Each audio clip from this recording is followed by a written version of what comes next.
Somewhere in the Pacific, crewmen aboard the aircraft carrier Abraham Lincoln keep their edge through a series of constant drills.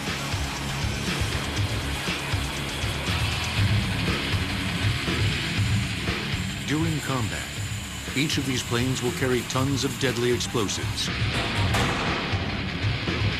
The Lincoln's vast arsenal of bombs is stored below decks, ready to strike when the order comes. So this is our finished product, the GBU-31 Victor II. Of course, we have the bomb body assembly. We have the strakes, which will actually stabilize the weapon's movement and flight as it heads toward its target. There's a lot of danger involved down here because if we don't do our job right, something very bad could happen to the ship and the crew.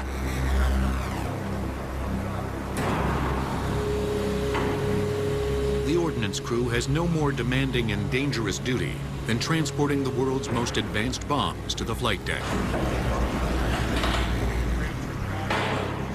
They're going to pull the weapons off the elevator car, and they're going to perform a weapons inspection on them now.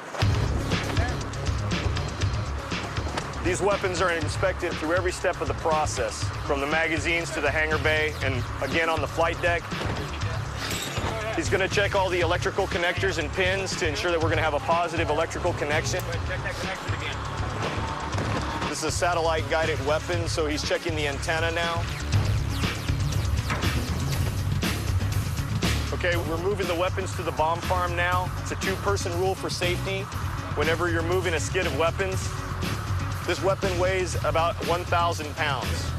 The final step in this exacting process is securing the bombs to the aircraft. Stop! Good. Bring it forward, bring it forward, bring it forward. Once I'm locked up and ready to go, that's good right there. That's good right there. Check my whole pylon, make sure my pylon's still on the jet. Make sure all my pins are up. Make sure all my pins are flush. I got a pin back here that's in there. Gotta make sure it's good and on. This cable that he's gonna put on right now makes the aircraft to the GPS system in the bomb. Make sure the bomb knows where it's going. Right before the bomb comes off, it feeds all the systems to it. The pride that comes with wearing the uniform never seems to change. Every day I'm up here, it's always a good experience to come up here and know that I'm doing something to protect my country and help my shipmates out whenever I can. It's not only one jet that I'm loading. I got other jets around this jet. If something happens, something can go wrong, somebody can die, and I can't have that. The weapons of war, however, are ever-changing. This ordnance team has just loaded a bomb that can see through clouds and strike within yards of its target. A bomb that 40 years ago was the stuff of science fiction.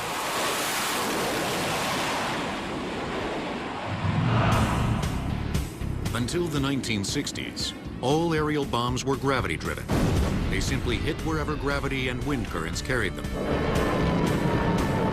They were rarely accurate, killed indiscriminately, and required multiple strikes to achieve success.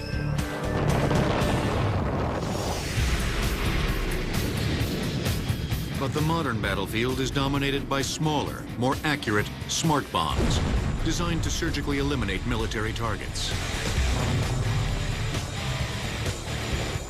We don't have to drop something down that'll take out an entire city block, because we don't know which part of the block it's going to land in. Now we can put it in a certain building, so now we're getting to the point where we can put it in the third-story window of a certain building.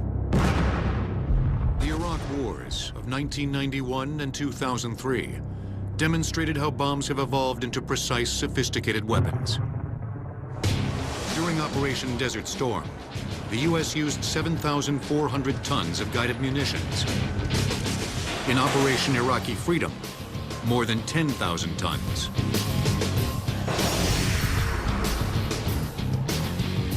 Unlike missiles, smart bombs cannot propel themselves, but the advanced hardware they pack enables them to guide a path with stunning accuracy. Smart bombs rely on smart people. A laser-guided bomb depends on either a second aircraft or a soldier on the ground, getting close enough to the target to mark it with a laser. Since the beam reveals the position of those transmitting it, the laser is aimed at the last possible moment. The bomb, already in flight, then zeroes in on the mark. You release the bomb before you put the spot on the target. You put the spot on the ground or over on a wall or over on a tree, and then you move it because it takes a finite amount of time for that weapon to get to the tank. And the tanks sometimes turn around and shoot the laser operator, and he don't like that. Another type of smart bomb, a TV-guided weapon, is steered remotely by a bombardier operating video game-like controls. A TV-guided weapon, when you saw it, as it got closer to the target got bigger, bigger, and bigger until it flashed out, because you're seeing the camera moving closer and closer to the target. Although 1990s-era smart bombs struck with great precision, they relied on visual identification of targets. Cloud cover or smoke from fires could obscure targets and force the cancellation of bombing missions. No joy on the target. I say again, I can't see the target. In 1991, immediately after Desert Storm, engineers began seeking a solution. They knew the U.S. needed an all-weather smart bomb. It needed JDAM, Joint Direct Attack Munitions. JDAM has been used in combat in Kosovo, Afghanistan, and Iraq, and something on the order of 15,000 JDAMs have been dropped in combat. JDAM converts conventional gravity-driven bombs into smart ones. A tail kit containing a global positioning system and inertial navigation system monitors is attached to existing 500, 1,000, or 2,000-pound free-fall bombs. This is a JDAM guidance kit. Right now it's attached to a 2,000-pound Mark 84 warhead. And just about this section here is the heart or brains of the navigation and guidance function. I brought along a unit here. This is the mission computer. On this side is an inertial measurement unit that has the sensors from the INS, and in the middle is a GPS receiver card. JDAM's navigation monitors send signals to movable tail fins that maintain the bomb's flight path. It consistently strikes within 3 meters of its target and operates under all atmospheric conditions. The JDAM weapon is useful in all weather. So clouds, smoke, it doesn't make any difference. You've launched it from an altitude, you've told it where to go, it will go to that point on the Earth. JDAM was originally designed to take out fixed, high-value targets. But its astonishing accuracy made it a powerful tool against mobile targets deployed near American troops.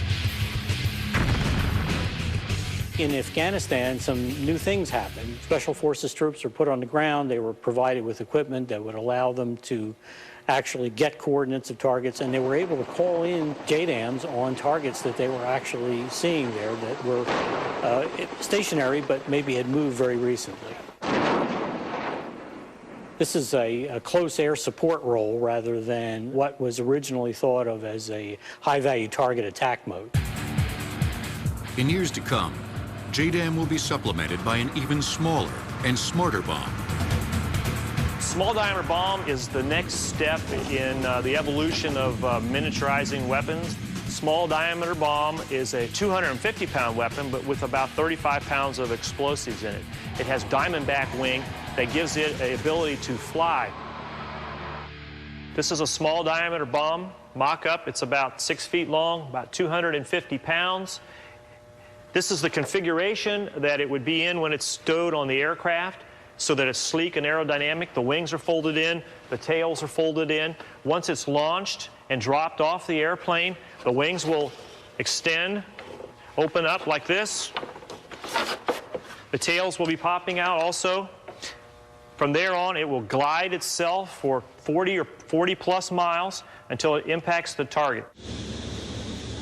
Small diameter bombs enable planes to carry more weapons and pilots to fly fewer sorties. Smaller bombs also create opportunities to strike multiple targets during a single mission.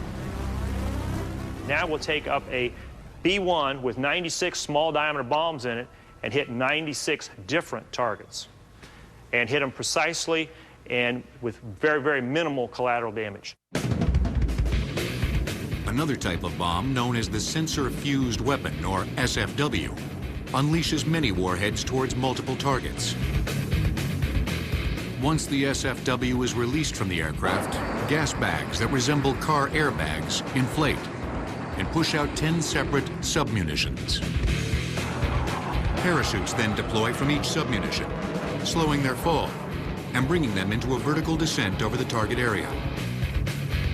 At a predetermined height, the parachutes eject and rocket motors fire, stopping the descent. Once the rockets burn out, each submunition releases 4 warheads that scan a target area of about 30 acres. Once the explosive is detonated, that projectile fired at hypervelocities into the target, and it penetrates the armor plating. Once through that armor plating, it starts to destroy the individual components below that armor. SFWs are the smartest of the smart, able to track moving targets and distinguish between jeeps and tanks. Each of the 40 warheads has a laser sensor that searches for changes in height, such as the distinctive contour of a vehicle. At the same time, infrared sensors seek heat signatures like those emitted by the hot engine of a target vehicle. SFWs played a critical role in Operation Iraqi Freedom. We had lighter armored Marine forces making their initial push into Baghdad, starting to come into the lead elements of the Iraqi Guard that were positioning themselves to ambush and potentially attack the U.S. forces entering that area. Called in SFW strikes, and the passes of those weapons absolutely decimated the Iraqi Guard troops before they were able to effectively employ against the Marine units. During the height of Operation Iraqi Freedom, SFWs were used 68 times to devastate enemy forces. Sensor-fused weapons are at the cutting edge of so-called data link munitions, bombs able to identify targets and adjust to attack the highest value kill. Finely tuned image seekers and complex computer algorithms will soon increase the level of information and may eventually be able to distinguish between hostile and friendly targets. While the First Gulf War accelerated the development of smaller bombs, it also led to the creation of the largest non-nuclear device ever made, the mother of all bombs. The word bomb derives from the Latin bombus, meaning a booming sound. Bombs will return on Modern Marvels.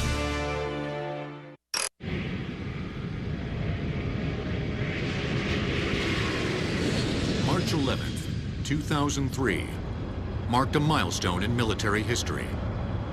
At Eglin Air Force Base in Florida, the United States tested a new superweapon. MOAB, short for Massive Ordnance Airburst, quickly became known as the mother of all bombs. This massive weapon creates a blast radius stretching a mile in each direction. The MOAB is made out of an aluminum skin, a very thin aluminum skin. And the reason we did it that way was in order to maximize the blast effect. We did not want the airframe of the bomb to interfere with the development of a blast wave that has the impact to the target. The world's largest non-nuclear weapon, MOAB is over 30 feet long and weighs more than 21,000 pounds. It's no easy task to accurately maneuver such a behemoth through the skies toward its target. Engineers overcame the challenge with a grid fin design that provides great aerodynamic lift. During carriage, these 4 grid fins are folded forward onto the bomb in order that it makes a very compact design for carriage. When the weapon is deployed out the back end of the C-130, the fins are subsequently deployed with aerodynamic assisting in the deployment because the wind is coming from the forward of the bomb.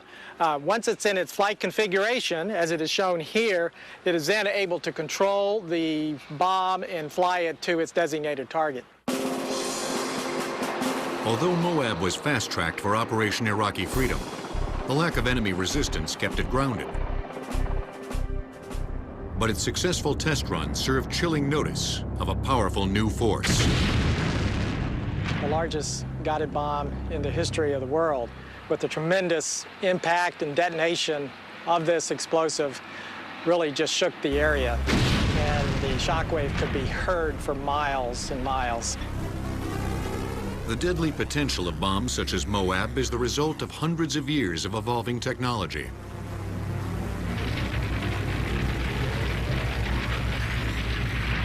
In the 7th century came the invention of Greek fire, a kind of primitive napalm used mainly in ship-to-ship combat. It was a terror weapon of its day. The formula was either never written down or was lost. It was regarded as a great military secret of the time, much as nuclear technology is today. In 12th century Europe, a new substance emerged with one great advantage. It exploded. Black powder, what we know as gunpowder, was believed to have such mysterious powers that some deemed it a tool of the devil. Its mixture of sulfur, charcoal, and saltpeter produced the first true explosive. Of course, the first cannon came along at the time, too, and they would fire a simple iron ball. But sooner or later came the idea, why can't we hollow out the cannonball and use it to make a bomb? And so they did. In 16th, as in 20th century warfare, precision was more important than brute force. Cannonballs gave way to smaller, yet still powerful, hand grenades. The term grenade actually comes from the Spanish granada, which means pomegranate, which a grenade looks like. If you saw a grenade of the period, say of the 16th or 17th century, it looks very much like the bombs you see on the cartoon shows. It'd be a round ball with a fuse sticking out of the top. For grenadiers, bravery was the first order of business. They carried up to a dozen highly volatile 3-pound iron grenades right to the front lines. Then they lit the fuses and threw the grenades at the last moment before quickly retreating. Grenadiers are famous because they were brave and they were big. And they were the real shock troops of the day. Grenades used in the American Civil War were detonated by percussion caps, a recent invention that eliminated the reliance on an exposed, delicate flame trailing down a fuse. The percussion system involved a thin metal cap containing black powder or a similar substance that exploded on impact. When detonated, a spark shot into the main charge, igniting it.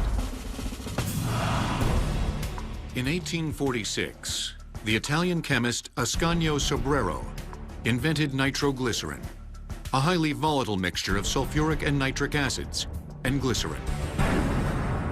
Simply tapping a jar of nitroglycerin was enough to trigger an explosion. They say it'll go off if you look at it cross-eyed. But it was Alfred Nobel, around 1866, came up with the concept of taking this dreadfully dangerous liquid and infusing it through clay, basically making a solid that could then be packed into a cylinder or into a cardboard sheath and used as an explosive.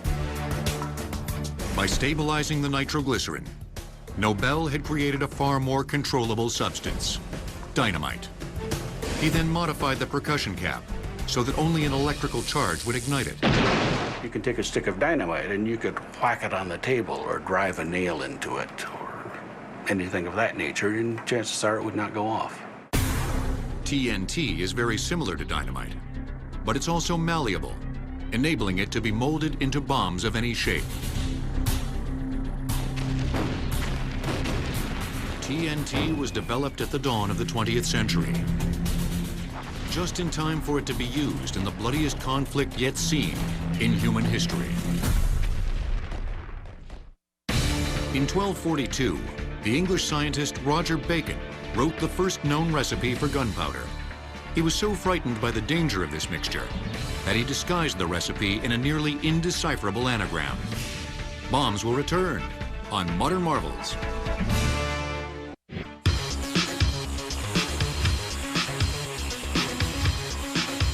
Modern bombing missions are highly complex operations, planned to the last detail. Going out the door, walking to your jet, you know what target you're going for. As soon as you get into range of that target, you're dropping automatically. High-tech bombs help pilots distance themselves from harm's way. The more complex and more accurate we can get our weapons, the better it makes me feel as a pilot. Being able to stand off from the target and release a weapon is a comforting feeling. History's first aerial bombers were right in the thick of the action. After the advent of airplanes early in the 20th century, military leaders adapted them for combat and changed warfare forever.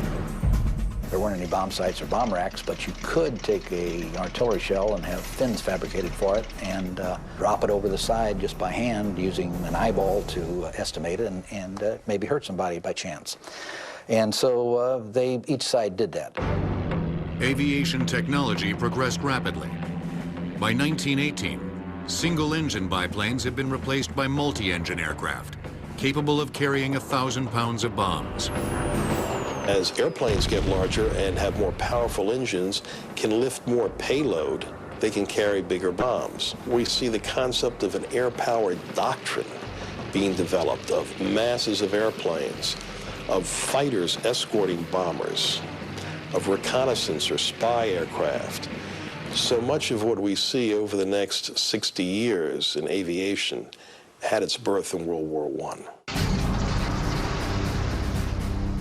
2 decades after the war to end all wars, World War II sparked a massive escalation in aerial bombardment. Huge raids, first by the Germans and then by the Allies, demonstrated the destructive power of the conventional aerial bomb.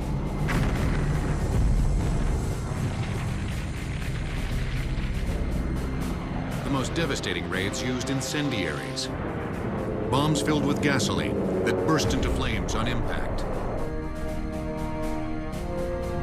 On a March night in 1945, swarms of Allied bombers turned Tokyo into a raging fireball. The first wave of planes dropped high explosives to blow the roofs off buildings, exposing vulnerable timber. That wood was then ignited by hundreds of planes dropping thousands of incendiaries.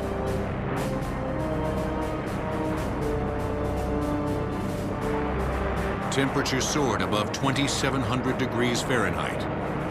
As hot air rose rapidly, cold air rushed in from the outside, sucking people into the firestorm. Certainly more people were killed in that attack than were in the first atomic bomb attack. World War II gave rise to carpet bombing, blanketing a vast area with thousands of bombs that might land anywhere. Most sighting equipment for bombardiers was crude and ineffective. Tacticians demanded a better method. The whole science that we're talking about is not that the bomb is such a wonderful device. It's putting it exactly where you want it. In World War II, you could deliver them with much more precision. First with the famous American Norton bomb sight, which could drop a bomb in a pickle barrel from 25,000 feet, which, given ideal conditions, it could. The Norton bomb sight was one of the first mechanical computers. A bombardier adjusted knobs and levers to set a series of miniature gears. He keyed in several variables: the exact flight path, the plane's airspeed, latest updates on crosswinds, distance to the target. Finally, the bombardier made one last sighting on the target and activated the bomb sight. The Norton then took control of the airplane, guiding it during the final moments and automatically releasing the payload. The Norton bomb sight was a big improvement over anything else that existed in those days. In fact, hardly anything more than an X on a canopy was available before that. Hitler's Third Reich pioneered other frontiers in bomb development. Their method for propelling bombs was rather simple in theory: attach them to jet engines. Hitler named his new guided missile the V-1 for Vengeance 1. The harbinger of modern missile warfare were the German V-1 guided missiles. A very simple weapon, traveled a couple of hundred miles. Its fuel would cut off at a certain point, and it would just nose over, hit the target. Accuracy was very poor.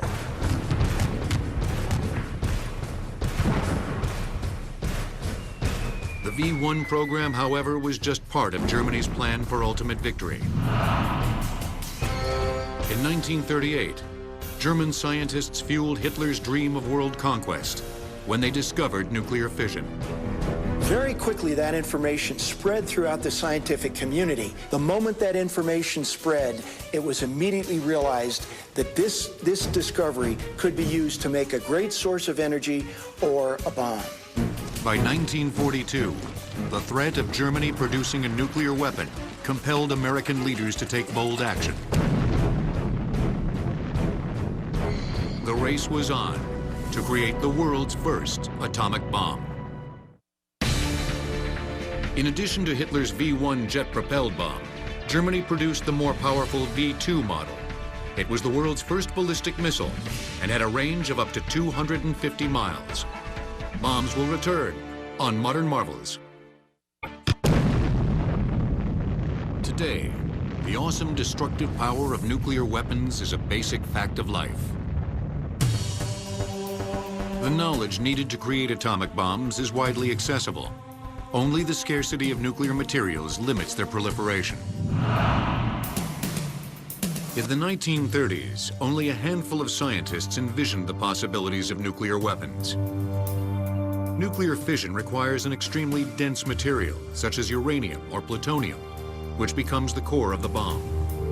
The atomic bomb goes off because you have a mass of plutonium struck by a neutron that gives you fission that produces more neutrons, that hits more plutonium, that gives you more fission, releasing more neutrons. That's what they call a chain reaction. And it just goes on until the whole thing blows apart. It takes less than a millionth of a second. Hitler held an early lead in the atomic race destined to redefine the course of history. But he squandered his advantage by threatening his best scientists. The problem was so many of the German scientists were Jewish, and Hitler had no use for Jewish science or Jewish scientists. And so many of them escaped, came to the United States, carried on the idea, and eventually they realized that this could lead to practical results as a controlled explosion, a bomb. Scientists, including the great Albert Einstein, worried that Germany might still become the first nation to produce an atomic bomb. Hungarian refugee physicists in the United States, Leo Szilard and Edward Teller, encouraged Einstein to write a letter to President Franklin Roosevelt, urging him to speed development of a nuclear weapon. They knew they needed Einstein's clout to get the president's ear. Szilard actually wrote a letter. Einstein was on summer vacation at the north end of Long Island, and Szilard, a very ingenious man, knew everything in the world, except he did not know how to drive a car. So he asked me to drive him to Einstein. When Einstein read what Szilard has written, asked a few questions about it, and then said yes, yes, and signed it. Einstein's urging and the looming threat of an atomic bomb in the hands of the Nazis compelled Roosevelt to take action. In late 1942, he authorized the Manhattan Project, an all-out effort to build the world's first atomic bomb. It soon became one of the most ambitious undertakings in American history. It was 150,000 people, $20 billion in today's money, and it literally spread from sea to sea, from Hanford, where they were making plutonium, back to Oak Ridge, where they were making enriched uranium and U-235. Every major university, every major corporation in America was involved. Los Alamos, New Mexico was chosen as the headquarters of the project. Far from the coasts, the tiny city could be neither observed nor bombed from the air. Its climate permitted outdoor work year-round. It also had a rail line to transport personnel and supplies, as well as a complex of school buildings that could be converted to engineering labs. As secret as the Manhattan Project was, the kids at the Los Alamos Ranch School were no dummies. When two special visitors arrived, the students recognized them instantly. They were international physicists, nuclear physicists that they had seen in their textbooks. So the kids knew something big was going to happen, and it was going to involve nuclear physics. For the next 27 months, scientists raced the clock to create the world's first atomic bomb. They toiled day and night, squeezing a decade's worth of advances in physics and engineering into a handful of months. In the summer of 1945, Manhattan Project scientists put the finishing touches on the bomb. On July 16th, in southern New Mexico, engineers prepared to test it. Codenamed the Gadget, it was hoisted atop a huge tower. Some scientists worried that the chain reaction they hoped to trigger would fail to occur. Others feared the opposite, that the explosion would prove so powerful, it would set the atmosphere on fire. A terrific storm, an electrical storm, started early in the morning, and the fear was it would spontaneously somehow detonate the device. The weather cleared just around 5:30. They started the countdown, and history began. I was there, 20 miles away from the explosion. And what I saw was disappointing. Just a little light on the horizon, which slightly grew. And so I tried to look out, aside from the dark glass as a protection. And suddenly, as though in a complete dark room, the curtains would have been raised. The light was streaming in. That was perhaps not quite a minute after the explosion. Then I was impressed. It became brighter and rose, and I knew, that soon it will be used over Japan, and then it will not be just an experiment. After the test, engineers completed the construction of 2 bombs. Little Boy contained a uranium core, and Fat Man held the recently discovered plutonium. Harry Truman, who had assumed the presidency when FDR suddenly died, made the fateful decision that using the bombs would shorten the war and forestall a bloody invasion of Japan. On August 6, 1945, the U.S. B-29 bomber Enola Gay took off with Little Boy for Hiroshima, Japan. At 8:15 a.m., from an altitude of 31,000 feet, it jettisoned its payload and raced away from the target area. The first part of the firing sequence was when wires, which were attached to the bomb and attached to the plane, pulled out. These started 15-second clock timer switches, which then made sure that the plane was completely away, that it had made this diving turn and was out of the area. At that point, the barometric switches passed control over to the radar antennae. These radar antennae detected how far off the ground the bomb actually was. And at 2,000 feet, they sent a firing signal back, which started an irreversible set of events leading to the nuclear explosion. Little Boy exploded with a force of 15 kilotons, or 15,000 tons of TNT. On August 9, 1945, at 1:02 a.m., the U.S. dropped Fat Man over Nagasaki, Japan. It exploded with a force of 21 kilotons of TNT. Temperatures at ground zero rose to approximately 7,000 degrees Fahrenheit. Wind velocity reached 620 miles per hour. Blast pressure was 4,600 pounds per square foot. Survivors who witnessed the explosions likened them to seeing another sun in the sky. The intense heat wave that followed the explosions destroyed all life within a radius of nearly 2 miles.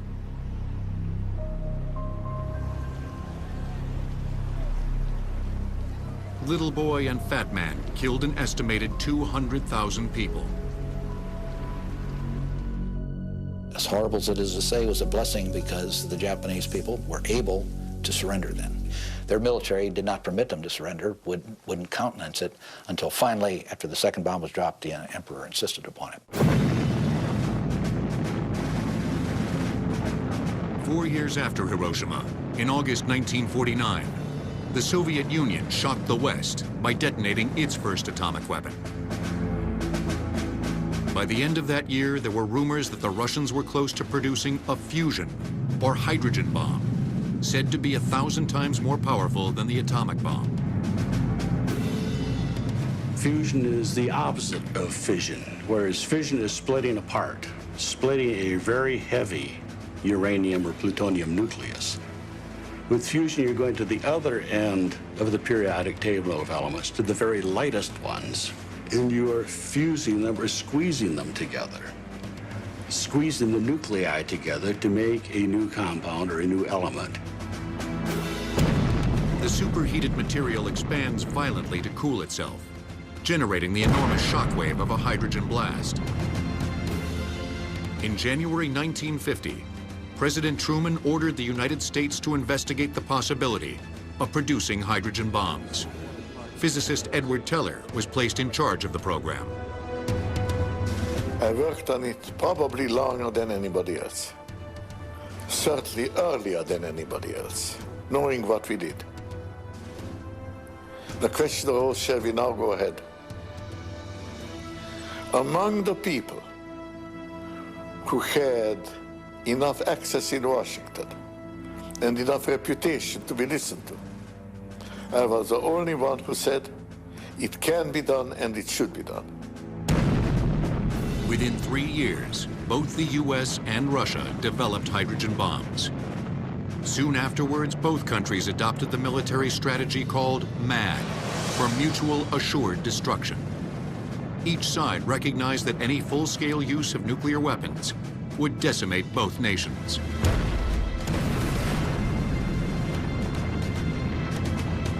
In the quantities in which it was ultimately produced, it would have ended civilization. If we'd had a nuclear exchange, as we might have had if we hadn't had reasonable leaders on both sides, the world as we know it could have been like Neville shoots on the beach. I mean, everybody might have been dead.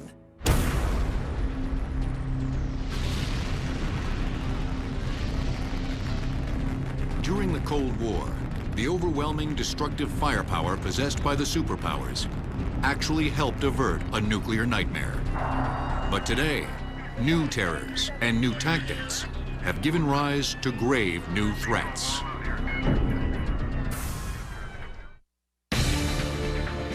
One pound of uranium, about the size of a golf ball, can produce as much explosive energy as 8,000 tons of TNT. Bombs will return on Modern Marvels.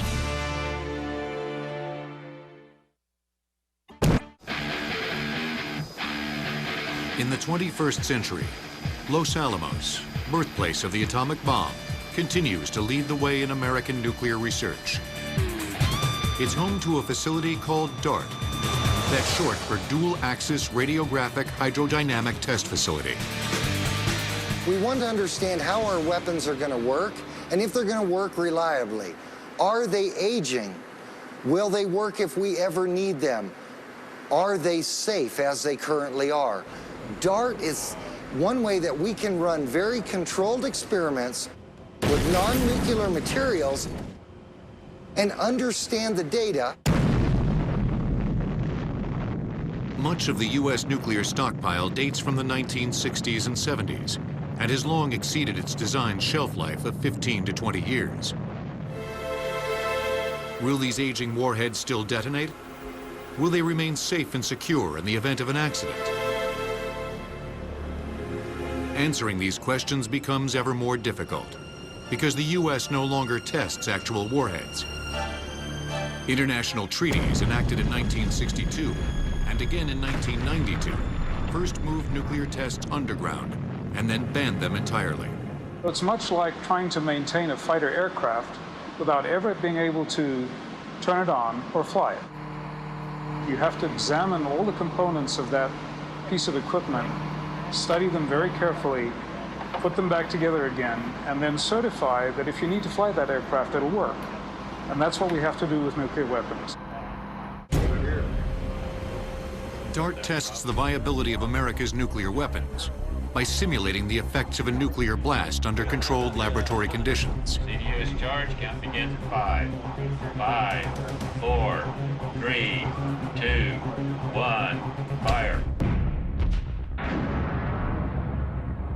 The instant of detonation is captured by two giant X-ray machines, set at a right angle.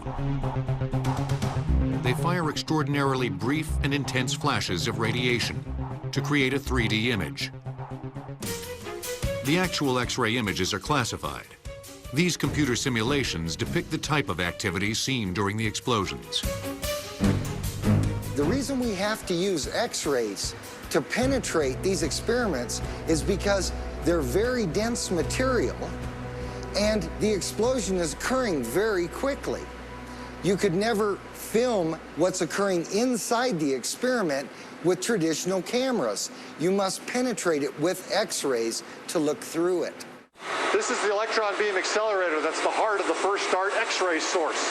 We make electrons and then convert those electrons into X-rays. The electrons are generated first here and then are accelerated in the electron beam accelerator itself.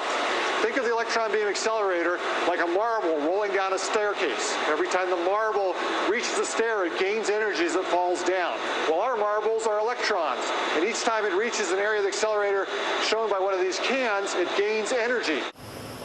A tremendous amount of power is generated to fire the high-powered X-ray bursts, which last less than 1/10,000th of a second. Each of these power supplies produce 250,000 volts. When we combine their output, DART produces a 15 million volt pulse for 70 billionths of a second. As DART continues analyzing nuclear warheads, other organizations struggle to defend against a very different type of weapon. They're the bombs used by terrorists, so-called improvised explosive devices, or IEDs. These homemade bombs have grabbed headlines and shattered the lives of thousands around the world. In Oklahoma City, Madrid, and London. Terrorists are not stupid. They don't just throw an IED out somewhere and hope somebody runs across it. Every single IED bomb has a target. The difference is it's hard for maybe somebody standing back to look at it and figure out what the target is. IEDs generally use basic materials and simple techniques. Any device that sends an electronic signal, a garage door opener, a TV remote, or a cell phone can trigger a deadly explosion. You're really going up against not something conventional, but somebody else's imagination, somebody else's mind. What can they put together? What can they come up with? And how can you be smarter than them and defeat it? The hardest terrorist to defeat is the one willing to give his life. What we face today is an extraordinary paradox. On the one hand, the developed nations have these weapons of enormous destruction, these megaton-level nuclear weapons, capable of destroying a whole city. On the other hand, in this incredible asymmetry, we worry about people arriving inside a crowded pizza parlor with an explosive strapped around their waist. For decades, the threat of mutual assured destruction helped the US and the Soviet Union to maintain a fragile peace. Today, a new global battle pits the world's most advanced weapons against low-tech terrorist explosives. The future is uncertain, but it seems clear that bombs will continue to play a decisive and devastating role in human affairs.